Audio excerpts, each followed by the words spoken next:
Caregiving can sometimes feel like an impossible struggle. Caregivers may be torn between taking care of loved ones and trying to maintain balance in life. The good news is that it doesn't have to be that way. The Caring Generation with host Pamela D. Wilson is here to focus on the conversation of caring. You're not alone. In fact, you're in exactly the right place to share stories and learn tips and resources to help you and your loved ones. So now, please welcome the host of The Caring Generation, Pamela D. Wilson. This is Pamela D. Wilson, caregiving expert, consultant, and speaker. I'm your host on The Caring Generation.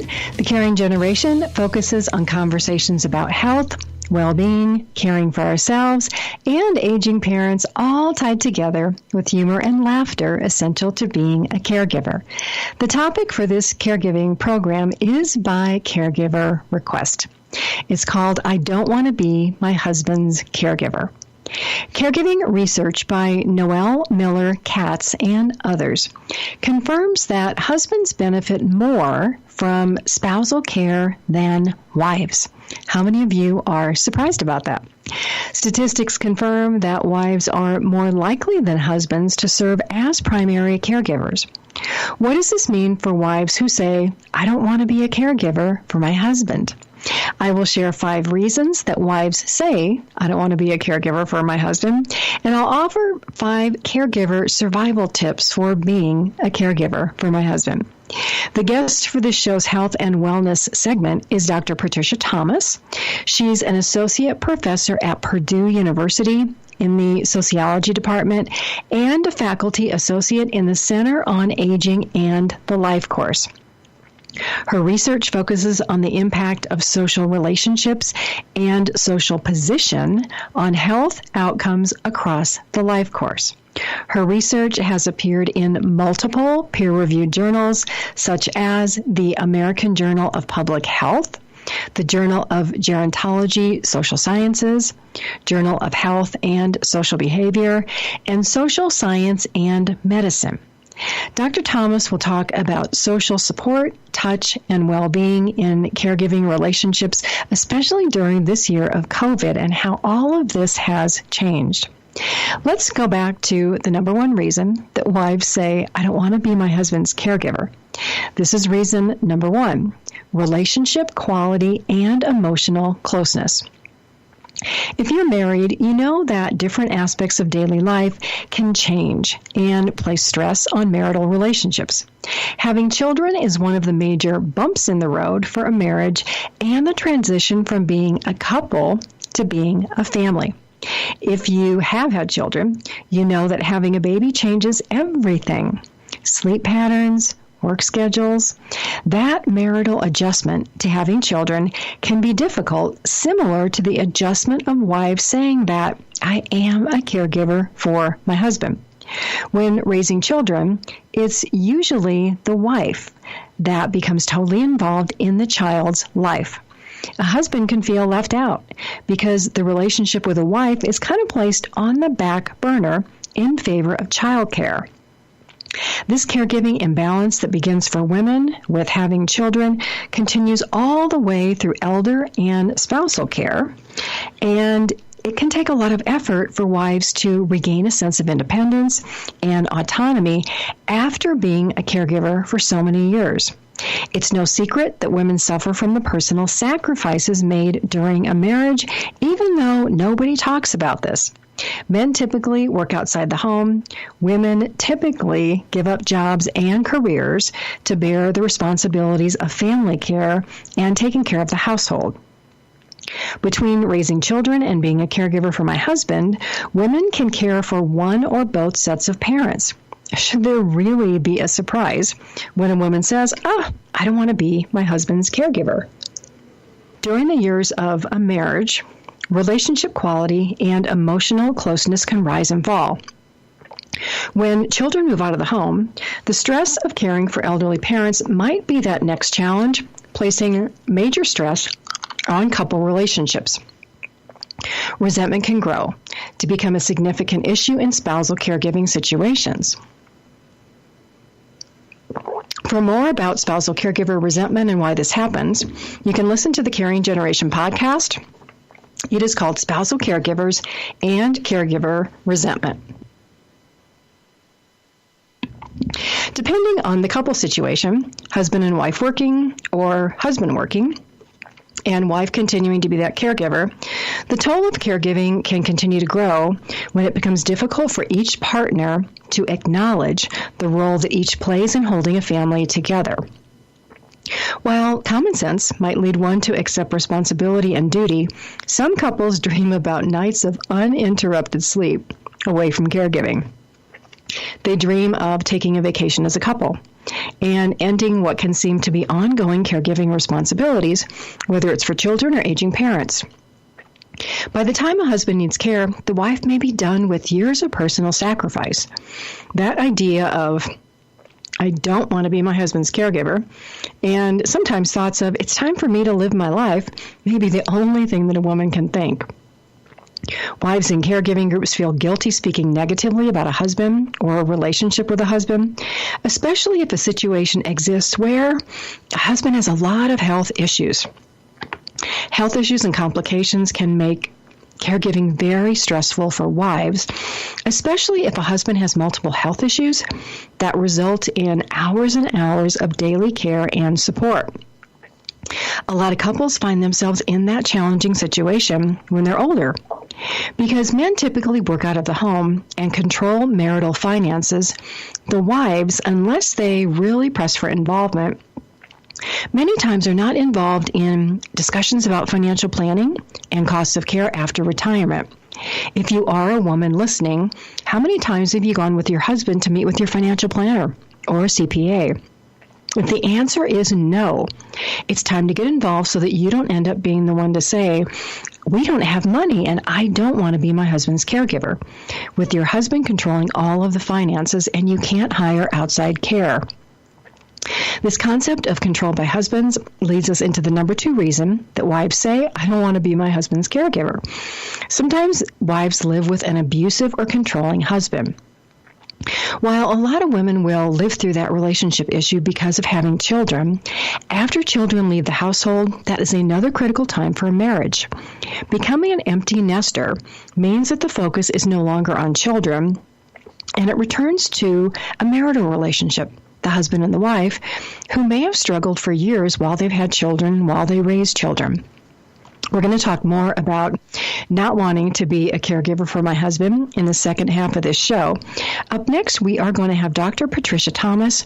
She is an associate professor at Purdue University in the sociology department, and she's also a faculty associate in the Center on Aging and the Life course. She's going to join us to talk about a lot of her research about social support, touch, and well-being in caregiving relationships. Helps for caregivers and aging adults are in my Caring for Aging Parents Caregiving blog. It's on my website at PamelaDWilson.com. I also invite you to follow me on my social media channels. Facebook at Pamela D. Wilson, Caregiving Expert. There you can join my online caregiver support group. It's called the Caregiving Trap. There are a lot of caregivers in there from all over the world, all different walks of life, from caregivers who are 20 years old all the way to those who are 80, who are elderly, taking care of elderly parents. It's a great group. You can get a lot of advice from the caregivers in that group. You can also, on my website, join my caregiving library. It's free. There's a library on there for family caregivers and also for professional caregivers. So caregivers who are CNAs, those who work in the healthcare community. There's a lot of information, free articles, videos, and all of the podcasts that are there. I'm Pamela D. Wilson. You're with me on The Caring Generation, live from the BBM Global Network, Channel 100 and TuneIn Radio. Stay with me. We'll be right back with Dr. Patricia Thomas.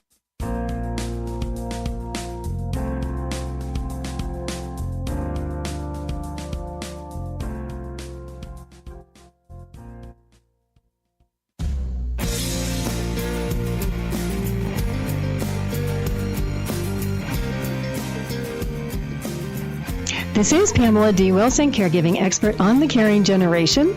With us is Dr. Patricia Thomas, associate professor from Purdue University. Dr. Thomas, welcome to the show. Thank you. Your research focuses on the impact of social relationships and social position on health outcomes across the life course. Can you talk about the benefits of touch and how COVID has changed the frequency of social support and touch? Absolutely. So touch, which you can define as a hug, kiss, pat on the back, hand on the shoulder, and we're talking about consensual touch, of course, has been linked to lower blood pressure, higher oxytocin levels, better sleep, less severe illness, less pain, and in my own work, less chronic inflammation. And chronic inflammation has been linked to a higher likelihood of heart attack and stroke, for example. So that's a variety of effects that can be really beneficial. And those are just some of the physiological effects. It's often linked to higher well-being. You feel more connected to others when you touch, and it makes us feel good.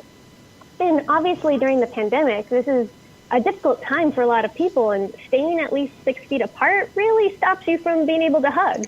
So the frequency of touch has certainly decreased. And along with that, there's been extra anxiety and challenges that everyone's facing. And so having that comfort of being touched, hugging, being held, would be extra beneficial, but it's also very risky. And so social isolation, including being isolated from touch, is a big issue with COVID.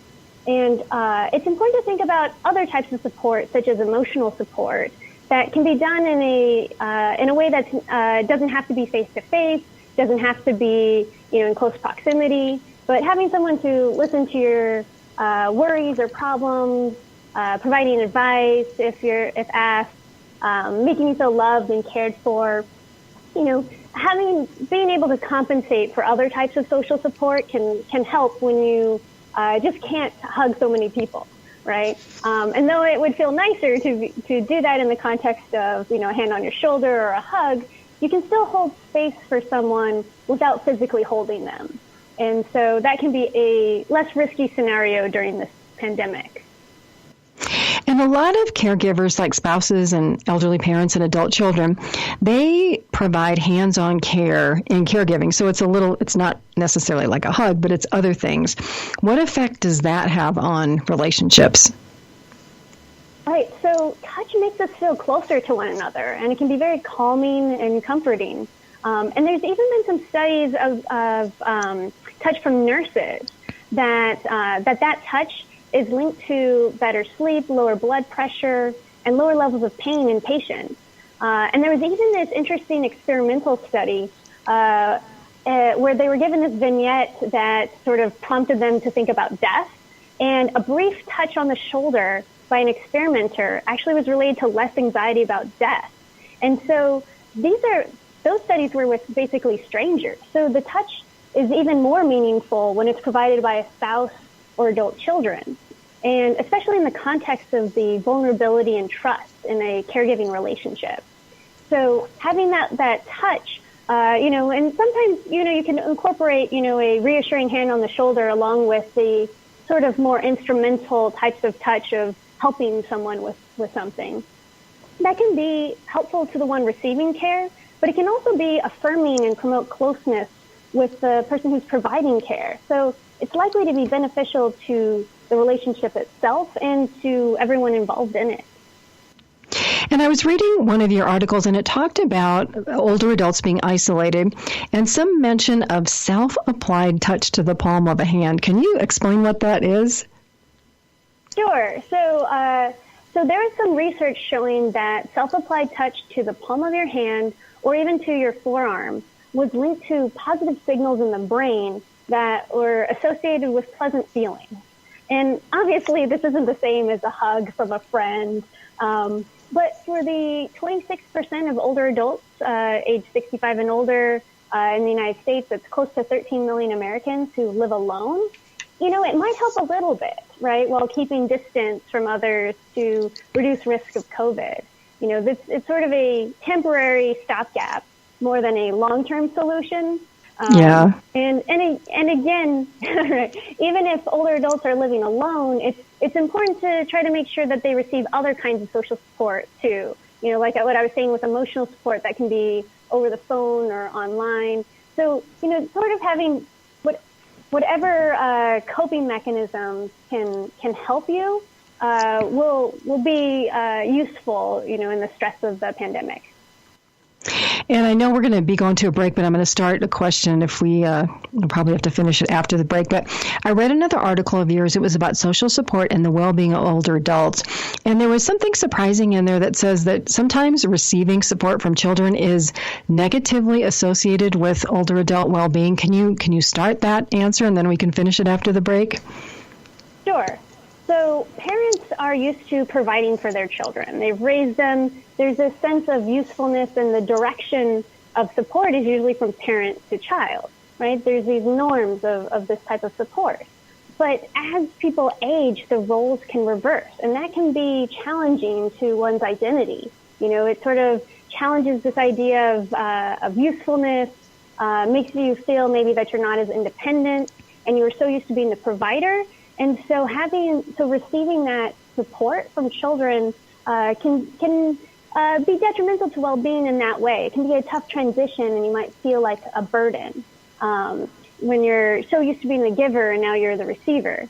But importantly, if you can exchange support in both directions, giving to children, even as an older adult, with things like emotional support, was related to higher well-being. So if you can both give and receive, that can be a useful strategy. And depending on who you're receiving or giving from, it can make a difference. So receiving from a spouse, is beneficial for well-being, and we'll talk more about that, I'm sure, because that's important too. But being meaningful, providing that meaningful support in both directions can be useful. Okay, great. Listeners, we are going to continue our conversation with Dr. Patricia Thomas from Purdue University after this break. This is Pamela D. Wilson. You're with me on The Caring Generation on the BBM Global Network Live and TuneIn Radio 100. You're with me on The Caring Generation. Stay with us. We'll be right back.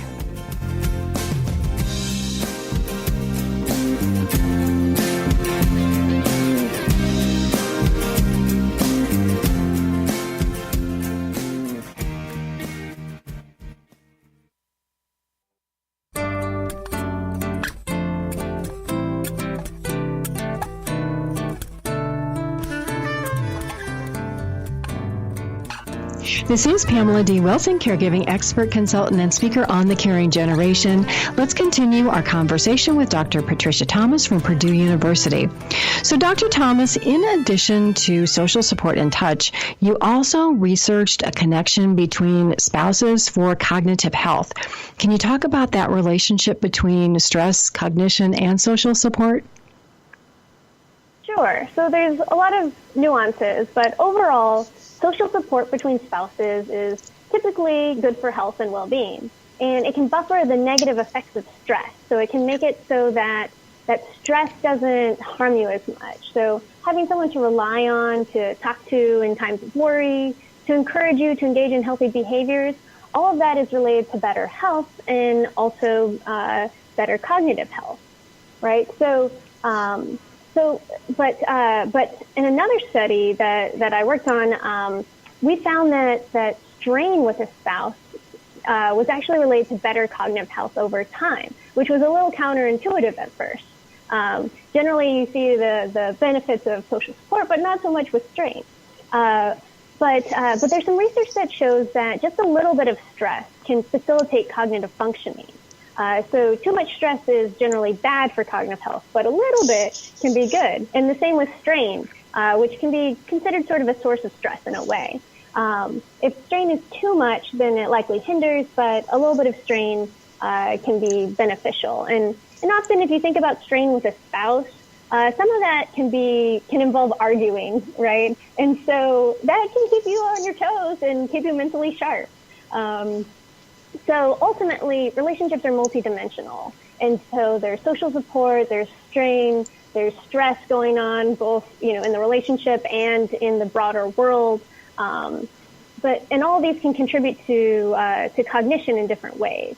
But generally, that social support between spouses can really help with mitigating the effects of outside stressors that can impact your health behaviors and ultimately your health, including cognition. I have a lot of spouses in my support groups, and they talk about what your research calls social control. Can you share that concept and talk about how it affects marital relationships? Yeah, so social control is about the regulation of your significant other's behaviors. So you might encourage or perhaps nag your spouse to eat better, to exercise, to go to the doctor, to engage in fewer risky behaviors, and so forth. And interestingly, men are generally on the receiving end of this, whereas women are more on the providing side. And so, I have to laugh at that. Right? I mean, yeah, it's you might see these patterns, perhaps. And actually, that because of social control, at least in different sex couples, men tend to actually benefit more from marriage in terms of their health than women, because women are already behaving better for their health, right? Whereas men are not so much, and women sort of get them to behave in better ways for their health. So social control can be a good thing, right? That can result in better health behaviors and ultimately better health. But it can also create some strain in relationships. It can be annoying to have someone telling you what you should be doing. Right. And so, in that last study that I was talking about, we found that strain was beneficial for cognitive health. And another reason potentially behind this is that a spouse may be experiencing social control that creates that strain, but also produces better health behaviors. So kind of similar to what I was talking about before, a little bit of social control and a little bit of strain is often good and useful, but too much, and it might be detrimental. You don't want to go too far with that where it affects the relationship too much. Well, let's talk about stress and COVID. It's been a tough year for everybody. How does increased stress affect the immune system? Right. So, yeah, stress can take a big toll on our health. The stress response of our bodies is very useful in tackling a particular stressor, right? So when there's something that happens to us, our body reacts, and that can help us cope with it and can help us get over it. But over time, if our stress response is constantly activated, it can cause some wear and tear on our bodies, and it can make us more susceptible to illness too. And so we need to be extra careful to take care of ourselves and each other during this stressful time of the pandemic, right? Because this has gone on for a while, and it'll still go on longer. And so being able to sort of link that to providing social support to each other in whatever ways we can help both the giver and the receiver, and can buffer some of the effects of stress so that they don't impact us quite so much. And it can also help us feel more connected to each other and help us overcome some of these things and reduce that impact that stressors have on our bodies and our minds. Well, and I know that we're all hoping that COVID goes away soon, but I don't think that's going to happen. It could be with us for a while. So what are your recommendations for people who really could benefit from social contact, but they're scared to death of the risks of COVID? Right. So, I mean, there's definitely some trade-offs, right? So first, if you live in the same household, right, you might take to heart the idea of hugging one another and providing each other comforting touch. So sort of making extra effort because you're in the same household, so you're in the same sort of bubble, right? And so if you're interacting with each other, and it's a lot because you're all at home oftentimes, and that can be stressful, and you might get on each other's nerves. But if you can be gentle with each other and sort of maybe even make those extra efforts for physical touch, can help maybe reduce some of the stress too, and take advantage of opportunities to connect with your household. And then another thing there's this really cool simulation study. And so they simulated all these different ways of interacting and how that would affect risk of COVID. And what they recommended was basically a pandemic pod or a bubble or a quarantine, whatever you want to call it. Basically repeated contact with a similarly low-risk person where you interact only with each other in this way. And what they found is that doesn't substantially increase your COVID risk. And so if you can find, one or two other people who are low risk and, you have to have really good communication about your exposures, about your behaviors, about what each of you think is an acceptable level of risk. And it needs to be a closed network, right? So if your pandemic buddy has two other pandemic buddies and they have pandemic buddies who have pandemic buddies, then this bubble gets so big that it's no longer protective.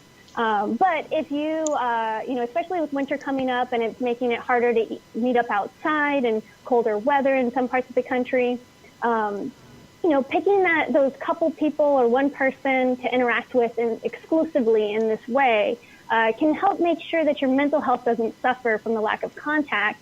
And also, that gives an opportunity to give each other hugs. And then also, the virtual interactions can still be helpful. You can still get that social support.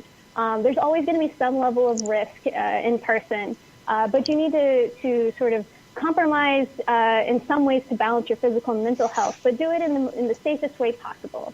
And this is particularly important for those who live alone, who are especially at risk of social isolation. Dr. Thomas, thank you so much. We have got to head out for a break. Thank you for everything that you do, and thank you for joining us tonight. Listeners, this is Pamela D. Wilson, your host on The Caring Generation. Stay with me. We'll be right back.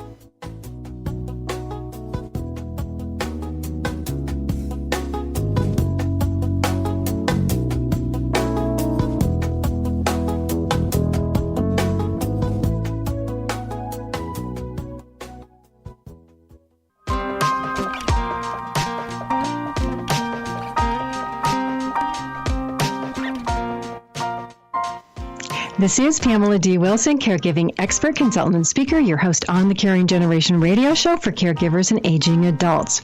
Let's return to the subject of I don't want to be my husband's caregiver.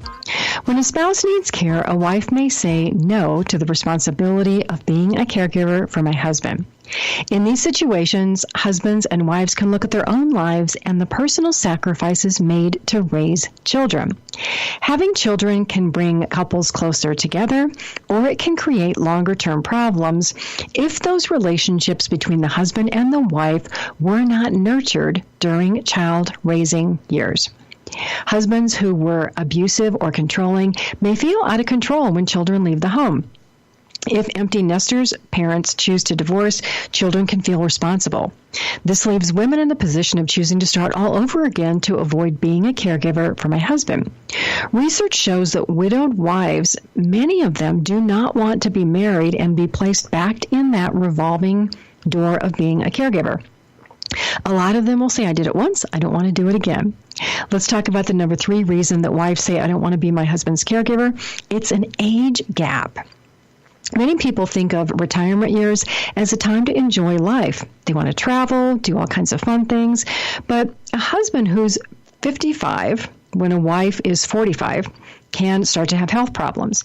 And over time, that age gap can get more significant. So when there is a 10 or a 15 or a more year age gap, it can be a major difference if a wife wants to continue a career instead of being a caregiver for a husband, or if a wife retires at 65 and the husband is 75 or 80 years old. That can be a significant difference in health and in caregiving. A lot of research out there shows that the wider the age gap from a husband to a wife, it shortens the life expectancy of the wife. The best longevity outcomes are when men and women of a similar age marry. The number 5 stressor for women who say, I don't want to be my husband's caregiver, is the loss of lifelong friends when caregiving and other hardships happen. When the commonalities of friendships shift during life circumstances, those friendships can be pulled apart. Friendships can change significantly. Remember when you were a couple and your friends started to have babies? Many of those friendships changed. When your children went off to college and you had other friends who still had children in school, those relationships may have changed. For better or worse, situations can change friendship relationships unless both friends are very committed to find new commonalities to support those relationships. When a wife becomes a caregiver for my husband, free time can disappear, especially if the husband's no longer able to go out with the wife and with friends. Friends who are able to talk openly about the challenges of life and relationships more likely to be women than men, can find creative ways to maintain friendships. For situations where friends are uncomfortable because of, let's say, a husband diagnosed with Alzheimer's or another disease, some friends are not really emotionally prepared to see friends, what I call fading away into illness. Especially if those friendships were based on active lifestyles, social activities, travel. Those relationships can be very difficult to maintain when a husband is sick. That thought leads us to 5 tips about rewriting relationship expectations on the subject of I don't want to be my husband's caregiver. The first is rewriting relationships.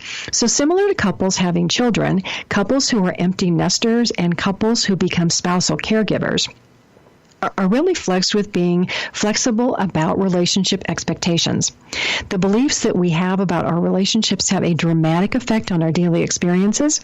When we find ourselves making statements like, oh, if my husband or wife would only do this, we're entering that mental danger zone that can have us doubting our relationships. Other worrisome statements include, oh, he'll never change, the situation is hopeless, nothing is going to get better. When you say or think these things, you're drowning yourself in negativity. Admittedly, it can be very difficult to change our beliefs about the way that we think or act. It can take a lot of effort to make that happen. We are going to continue to talk more about this after the break, about why women will say, I don't want to be my husband's caregiver anymore. Help and Hope for Caregivers and Aging Adults is on my website at PamelaDWilson.com. A detailed manual about how to be a caregiver, plan, and coordinate care is in my online caregiver course called Stay at Home, Taking Care of Elderly Parents at Home and Beyond, that also applies to spousal caregiving relationships. More Help for Caregivers is also in my caregiving book. It's called The Caregiving Trap, Solutions for Life's Unexpected Changes. You can go on my website, click on the How I Help button, and information about the book is there, and also about the online course. There's a lot of help for caregivers, from planning about care 1 year, 2 years, 3 years from now, all the way through how to take care of loved ones who have dementia and other chronic illnesses. I'm Pamela D. Wilson, caregiving expert, consultant, and speaker. You're with me on The Caring Generation on the BBM Global Network, Channel 100, and TuneIn Radio. Stay with me. We'll be right back.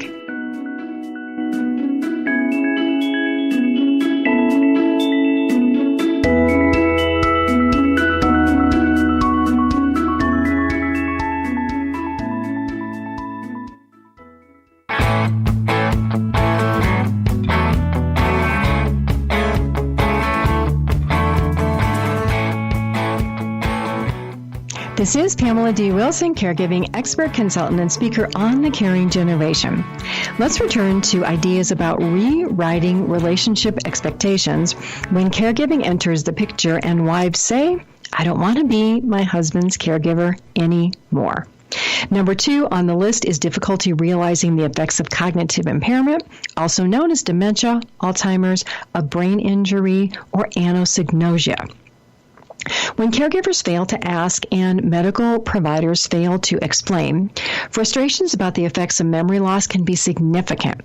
How many of us say or think, oh, that person does that thing just to drive me crazy, when really the person who has memory loss has no idea whatever that thing is that irritates you.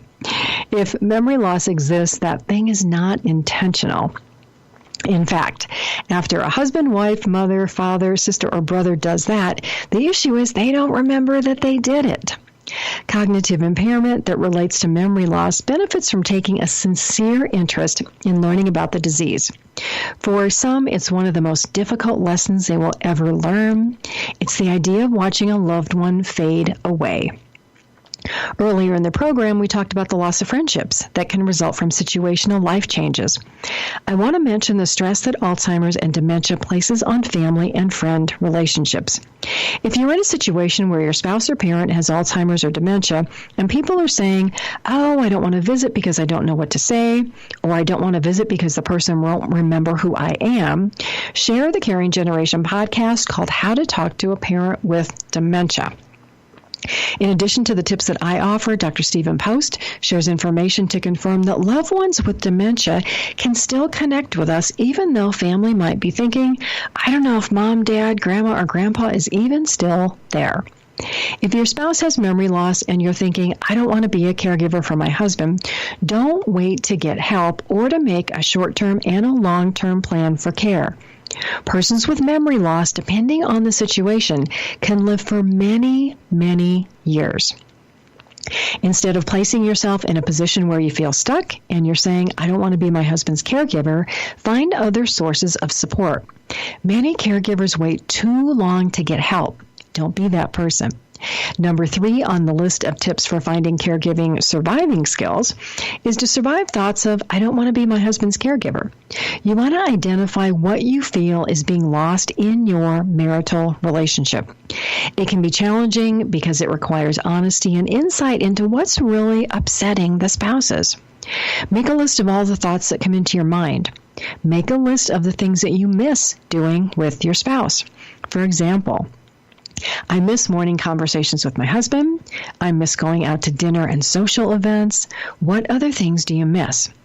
By talking about what you miss, you might learn what your husband also misses. At a minimum, having this conversation may help increase empathy about the losses that you are both experiencing. Number 4 on the list of tips for finding caregiver survivor skills is to talk honestly about revising the expectations for your relationship. It's important to avoid blame. State what is important to you individually, and then agree on what's important to you as a couple. Accept that both of you may have to stretch a little bit out of that comfort zone to find a middle ground and a compromise to find what is important to both of you. You might be in a care situation where your husband gets nervous if you leave the house for long periods of time, but you as a wife, you need time away. Agree on steps to take to help your husband have other companionship so that you can go out. This may be hiring a caregiver, asking a friend to come over and visit, or having your children visit. Time away for spouses, even those who say, I don't want to be my husband's caregiver, can be challenging. More research shows that spouses who are the primary caregivers provide a lot of hours of care, 70 or 80 hours a month. Some spousal caregivers are 24/7 caregivers who never get a break. Some of these caregivers find it impossible to give up their caregiving role, even for short periods of time, just to get away. Crazy, isn't it? When wives say, you don't want to be a caregiver for my husband, yet you feel guilty taking time off. Caregivers can be our own worst enemies when we're trying to change our beliefs or our habits to change a care situation. If your default response to suggestions is no, or that won't work, stop yourself. Rather than being the no person, stretch your mind to believe that the situation can be different and that you don't have to be that only caregiver all of the time.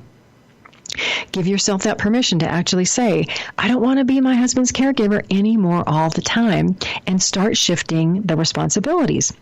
Give yourself permission to hire in-home caregivers. Look at care communities if that daily care has gone beyond the care that is really safe or practical for you to provide. If you don't have your estate planning completed, add that to the list of important things to do. An estate plan includes medical and financial power of attorney, a will or a trust, and a living will.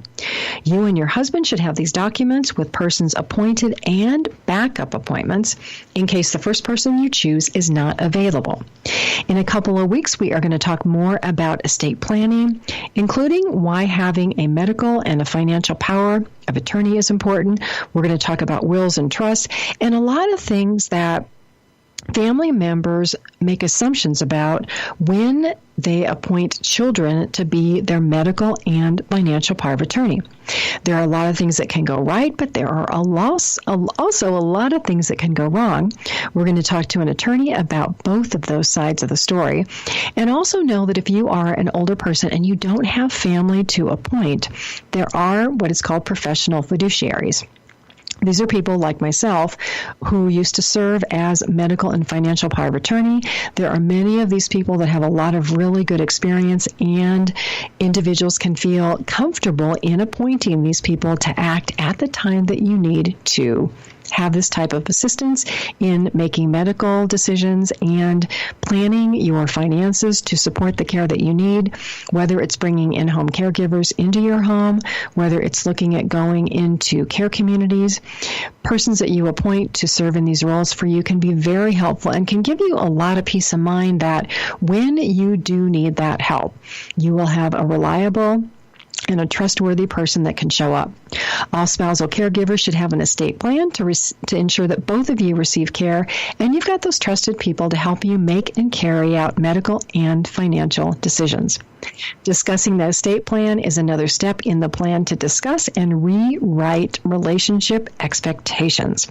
We're going to continue this conversation after the break. Follow me on Facebook at Pamela D. Wilson, Caregiving Expert, where you can also join my online caregiver support group. It's called the Caregiving Trap. I'm Pamela D. Wilson, Caregiving Expert, Consultant, and Speaker. You're with me on The Caring Generation. Stay with me. We'll be right back.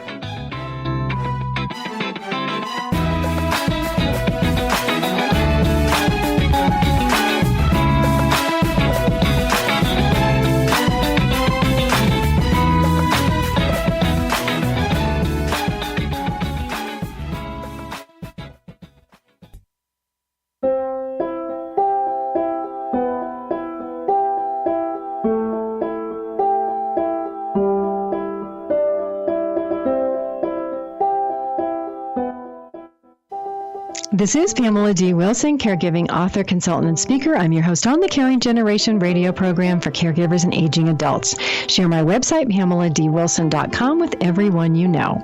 Let's return to number 5 in the list of caregiver survival tips for spouses who say, I don't want to be my husband's caregiver.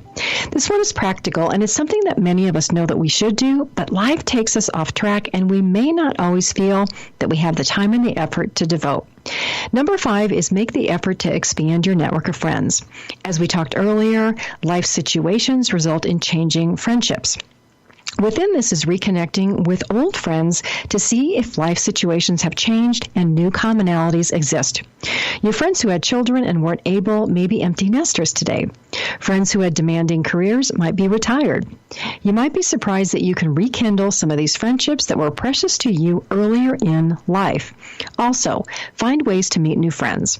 If you feel tied to, I don't want to be a caregiver for my husband, untie yourself. Then you will have no reason for not getting out of the house. Friendships can actually be more supportive than family relationships because you're not carrying around years of baggage about family disagreements. Begin scheduling weekly time to get out and keep that schedule. Don't allow yourself to cancel because something suddenly came up. Make a commitment to minimize thoughts of, I don't want to be my husband's caregiver. Think instead, my husband needs care, and I am finding ways to make sure that he has care while also taking care of my needs for activities and socialization. I feel good about this. Changing habits and the way that we think about situations of feeling stuck. Being a caregiver for my husband can take effort by both spouses to rework relationship expectations. While it is common that wives give up their entire lives to be caregivers, there can be a point where burnout, anger, and frustration can occur. Before you find yourself in this position today or in the future, start conversations within your family about the future. Talk about healthcare needs, money to pay for care, caring for elderly parents, and then caring for you as a couple. Caregiving can result in significant emotional and physical health issues for everybody involved. When families can talk realistically about care needs, long before needs become overwhelming, it's so much easier to be clear-minded about how expectations may need to change if and when caregiving becomes a full-time job for adult children or a spouse, or really for everybody in that family. Women, more than anybody in a family, as we talked, are affected, and many women bear the responsibility to initiate these uncomfortable but very necessary conversations. As we talked about earlier, if you are a woman not involved in financial planning for your family, get involved. Start attending meetings with your husband and a financial planner. If you don't have a financial planner, get one. Never think that you can't afford to get help about planning for care. Really, you can't afford not to. You can't afford not to have a financial plan, and you also cannot afford not to have that legal plan. that is your medical and financial power of attorney, your living will, which says what you want before you have any serious health issues. I want to thank all the caregivers who listen to this show every week. Sharing your stories helps me create articles and podcasts for you. God bless all of you caregivers. Sleep well tonight. Have a fabulous day tomorrow and a great week until we are here together again. I'm Pamela D. Wilson, caregiving expert, consultant, and speaker. Tune in each week for The Caring Generation with host Pamela D. Wilson. Come join the conversation and see how Pamela can provide solutions and peace of mind for everyone. Here on Pamela D. Wilson's The Caring Generation.